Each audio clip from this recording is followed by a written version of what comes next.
On commence avec vous. C'est parti. Alors, on a appris ce matin qu'Édouard Balladur et François Léotard, eux, seraient jugés dans l'affaire Karachi par la CJR, la Cour de justice de la République. Mais alors, vous allez nous éclairer parce que je ne suis pas sûre que les téléspectateurs sachent exactement ce que c'est. Exactement, puisqu'à la différence de l'affaire Big Malion ou de l'affaire des sondages dont vous parliez à l'instant avec Jérôme Bachar, c'est une juridiction particulière, comme on dit dans le droit. Dans notre système judiciaire, elle est vraiment à part.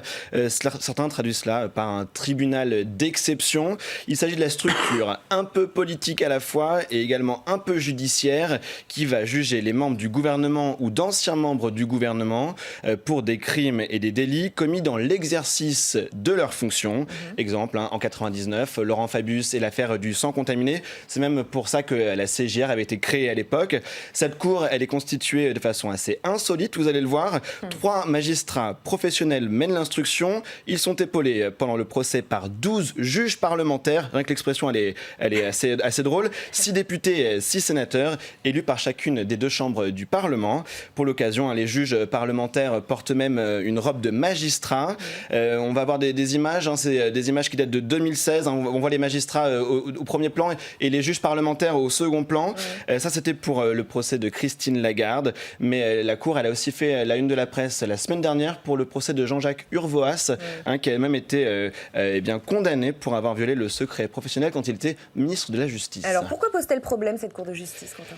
Eh bien, de l'aveu même des sénateurs qui y siègent, la CJR est un étrange attelage, je cite, ne serait-ce qu'en vertu de la séparation des pouvoirs. Normalement, les pouvoirs judiciaires, exécutifs et législatifs, ils ne doivent pas empiéter les uns sur les autres. On en parlait à l'instant. Exactement, et la Cour de justice de la République, elle mélange complètement les missions de contrôle du Parlement sur l'exécutif et la mission de la justice, qui est de dire le droit. Écoutez à ce propos Agnès Canaillé, elle est juge titulaire à la Cour de justice de la République, elle est bien sûr sénatrice. Initialement, elle était favorable à la complémentarité entre les juges professionnels et les juges parlementaires, mais après une semaine de procès Urvoas, elle a changé d'avis. J'ai vu que effectivement les magistrats avaient leur vue très professionnelle de la chose et que nous les politiques on était sous une approche différente mais qui était moins facilement entendable et que c'était difficile pour des politiques d'être magistrats. Donc je pense qu'aujourd'hui on a vraiment 2 approches différentes.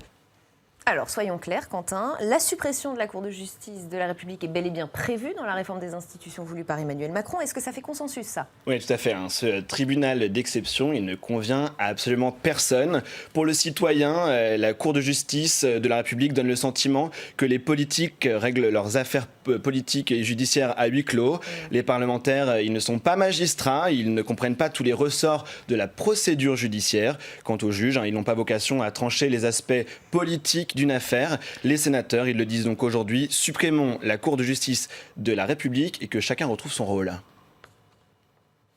Il est absolument indispensable qu'on puisse juger, que des professionnels puissent juger un ministre lorsqu'il a commis une infraction à une règle.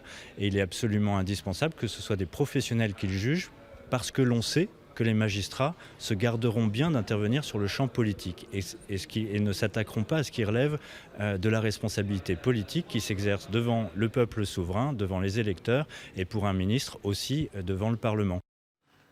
Et c'est ce qui est prévu, faire juger les ministres par des tribunaux classiques, c'est bel et bien ce qui est dans la réforme des institutions. Voilà, mais il va peut-être manquer un volet sur la responsabilité politique. Il faudrait que le Parlement puisse juger, même si le terme est inapproprié. C'est ce que prônait le grand constitutionnaliste Guy Carcassonne. Je voulais finir en vous montrant une interview de lui, ça date de 2011, sur le sujet.